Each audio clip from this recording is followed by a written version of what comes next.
দর্শক, রাজধানী নির্বাচনী প্রচার প্রচারণার খবর আপনাদের জানাতে চাই। জিগাতলা এলাকা থেকে যুক্ত হচ্ছেন সহকর্মী রায়হান ফেরদৌস। আমরা যুক্ত হচ্ছি তার কাছে। রায়হান, এখনো পর্যন্ত প্রার্থীদের কোনো প্রচার বা গণসংযোগ আপনার চোখে পড়ছে কিনা?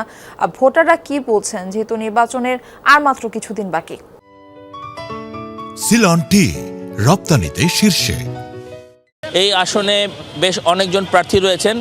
তোর মধ্যে কয়েকজন প্রার্থীর ভোটার এবং অন্যান্য মানুষ এখানে আসলে কিছুক্ষণের মধ্যে মিছিল করার কথা আছে। তবে এখানে যারা আছেন স্থানীয় কয়েকজনের সাথে আমরা কথা বলতে চাই, জানতে চাই তাদের কাছে যে তারা আসলে কোন ধরনের প্রার্থী বা কাকে আসলে নির্বাচিত করতে পারেন এবং প্রার্থীদের কাছে আসলে তারা আসলে কি চান সেই বিষয়টি জানার জন্য আমরা আসলে কথা বলছি তাদের সাথে।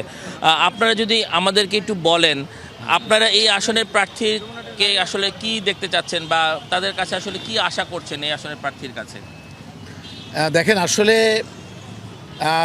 বিগত 16 বৎসর জাতি যে তার কাঙ্ক্ষিত ডিমান্ড একটা নাগরিক হিসেবে তার থেকে বঞ্চিত ছিল।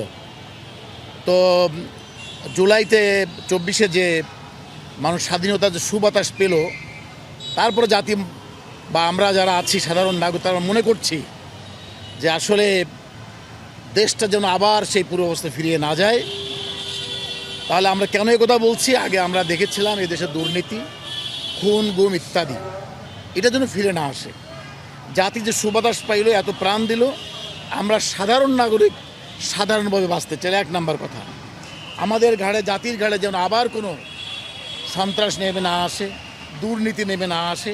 সেই জন্য আমরা চাচ্ছি প্রথম একটা স্থিতিশীল সৎ সরকার। আমাদের এইখানে মারফি, আপনি শুনছিলেন, আমরা আসলে এখানে ভোটারদের কাছ থেকে শুনছিলাম তাদের আশা আকাঙ্ক্ষার কথা এবং তারা বলছিলেন যে পূর্বের যে অবস্থান সেখান থেকে সরে আসবে, এটাই আসলে বর্তমান সকল প্রার্থীর কাছে তাদের আশা এবং সেভাবে করে নতুন একটি ভোট, নতুন একটি নির্বাচনের মাধ্যমে এই দেশটি আরও সামনের দিকে উন্নয়নের দিকে এগিয়ে যাবে, সেই আশাই তারা কিন্তু করছিলেন। মারফি।